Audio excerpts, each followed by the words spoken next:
Boy, do I remember that place. The local office where everybody takes our state's driver license examination. Tests of any kind usually make me a little nervous, but that morning I felt like a guy with his big toe in a light socket. Having that license was something my friends and I considered a real giant step in growing up. Although most of us didn't even have cars we could drive very often. Getting that license meant passing a pretty stiff examination. I wasn't too concerned about the vision test. I knew my eyesight was okay. The road test didn't really bother me either, because I had taken driver training, and I got to do quite a bit of driving with the family when I had my learner's permit. But the written test, wow. Could I really remember all that stuff I read in that driver's manual? Mr. Thomas?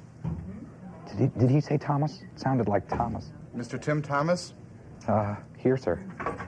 The moment had arrived. The manual couldn't help me any further. Either I was going to remember what I'd read and pass the test and get my license and be able to walk through the halls with my head held high, or I wasn't going to remember. And, well, that's something I didn't even let myself think about. What did cross my mind, though, was the fact that I'd been able to use some very helpful remembering tools as I was studying for the test. They'd always worked for me in school, and way down deep inside, I think I knew they were going to work just as well for me in this situation.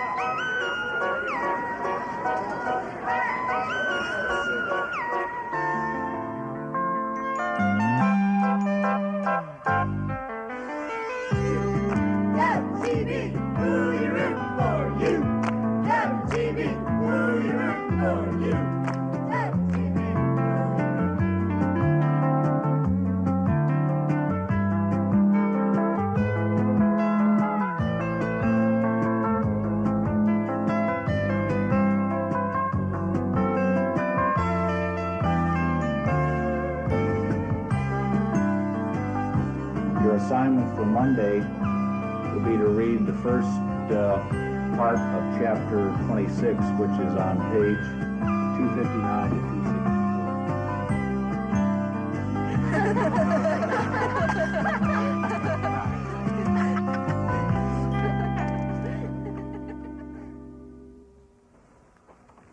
The remembering tools worked. Here's the proof. For about 2 years now, I've been one of those privileged persons who've been legally authorized to operate a motor vehicle on public streets, roads, and highways. Maybe someday I'll get a motor vehicle to go with it. I still have the manual I used in studying for that exam. Well, you can see on this page where I underlined the main ideas I knew I had to remember. And here's a page of notes I made from the book. What to do when making a left turn, different speed limits that apply to different situations, some terms, merging, yield, right-of-way, all specific points I knew I had to remember. Of course, the reason I got the book in the first place, and the reason I read it, was to learn to be a qualified driver. But just reading and understanding wouldn't bring about learning. I knew I had to remember what I'd read and understood. In school, we found out that persons normally remember only 10% of what they read or hear or see, unless they intentionally use some tools to help them remember more than that. Well, I knew that 10% wouldn't get me this.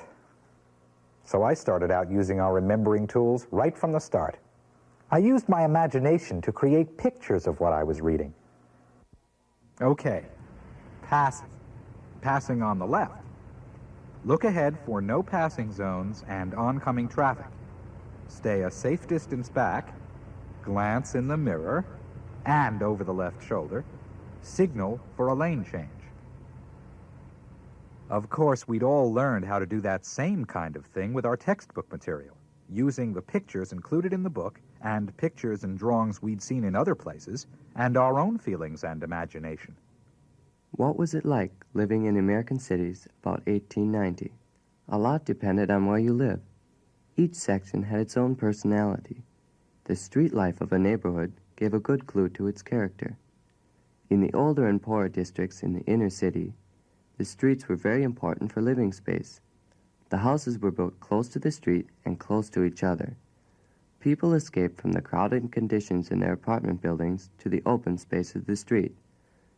Children played there, women visited one another, men sat on the front steps and talked.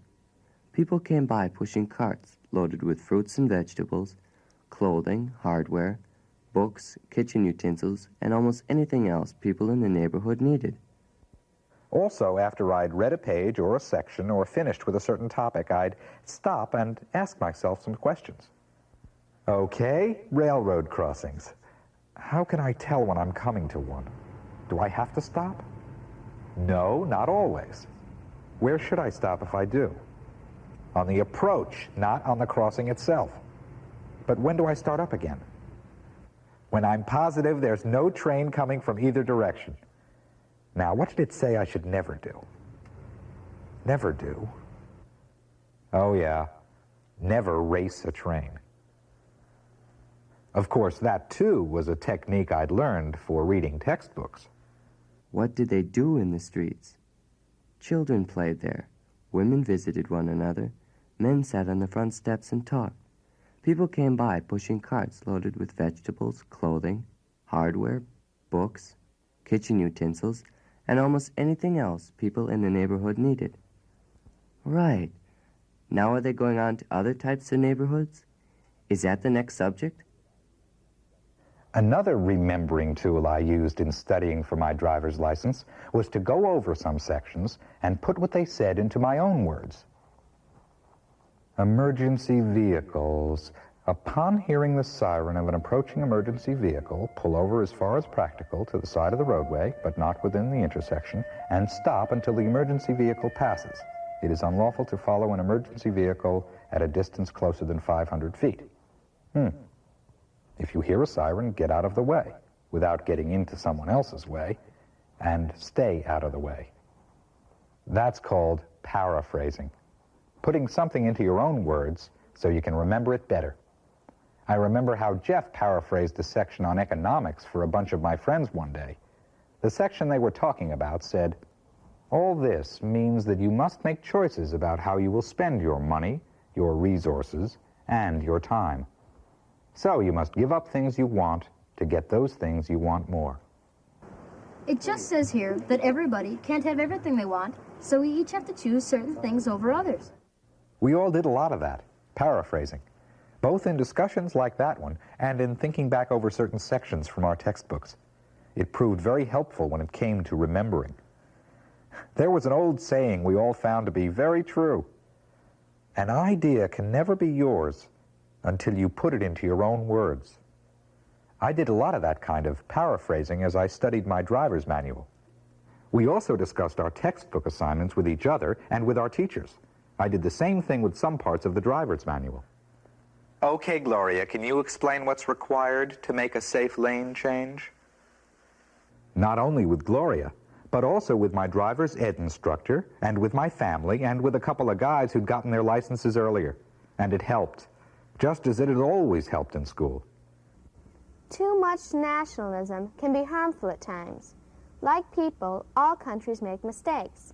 If the citizens are so proud of their country they cannot see these mistakes, problems can grow and become serious. Sometimes citizens have difficulty putting limits on their strong feelings of nationalism. In the 1850s, a British song about a war was popular. "We don't want to fight, but by jingo if we do, we've got the ships, we've got the men, and we've got the money too." From this song came the word jingoism, which means too much nationalism. As America's world role changed during the late 1800s, some people said that Americans were becoming jingoistic. Okay, what was the author's purpose in writing this part of the textbook? To tell me what the term jingoism means. Well, did he or she or they tell you what jingoism means? I think so. What? Well, it's a word used to describe people who are too proud of their country. Basically, it's what being too patriotic used to be called. Sandy could paraphrase too. Discussions like that one, though, weren't limited just to textbooks. They also helped us remember details from our more casual reading. My last step in preparing for the driver's test was to review this manual. just the way we learned how to review our textbooks. And of course, the reviewing we did after reading a textbook assignment was very similar to the surveying we did before we began. We looked at the titles and headings again and recalled what the authors had said about each one. Liquid to gas and gas to liquid. Evaporation. Boiling. Ice is a solid, water is liquid, and steam is gas. Yeah. We went back through the pictures to help us find images, to help us visualize the words we'd read. A player who hits a home run has to run the distance of each base 4 times, about 27.5 meters for each one. That's a total of about, 110 meters for each home run. We checked the introduction and summary statements again to help us refocus on the main ideas. Electric current, electric current. An electric current is a flow of electrons. We tried to answer any questions the author had included in the margins or at the end of a chapter. What is the relationship between the length of a wire and its resistance? And we raised our own questions about what we'd read. The area of a trapezoid. The area of a trapezoid. How is that figured? It equals 1/2 the height times what? As I said, we reviewed very much the same way we surveyed. And we all knew that if we really wanted to remember what we'd read, if we wanted to remember more than the normal 10%, the time for us to get to work on it was right after we'd done our first reading of the assignment. That was when we had to go through our review techniques and find out what we remembered and what we had to read over again to fill in any blanks. Let's see if I can work through this kind of review for what I've just been talking about, remembering tools. I always think of main ideas as the point where any kind of remembering should really begin. And underlining main ideas is the first remembering tool I mentioned. Of course, you can't do that with school textbooks, but we did it with dittos and other handouts our teachers gave us. The second way I worked through this project was to make notes of the main ideas I wanted to remember. I used the drawings and pictures in here, along with my own ideas, to help me visualize what the words were telling me. I created mental images of the subjects I was reading about. And when I took that driver's test, or any other test for that matter, the main ideas I remembered most clearly were the ones I was able to visualize most clearly in my head. I did a lot of paraphrasing, too, putting main ideas into my own words. Remember that old but very true saying? An idea can never be yours until you can put it into your own words. I also questioned myself after reading certain pages and sections. I discussed some of the information with my friends, teachers, and family. And I reviewed this manual just as I reviewed and surveyed my textbooks. The headings and titles, the pictures, the summary statements, any questions the author included, and my own questions. And I only missed 2 questions on that written driver's license exam. I shouldn't have missed any. After the officer showed me what I'd missed, I realized that I did know the right answers, but I just hadn't given my brain quite enough time to tell me what I'd worked so hard to remember. We all forget sometimes that our memory works like a two-way street. Regardless of how well we do at putting information into it, we also have to take the time and make an effort to get that information back out.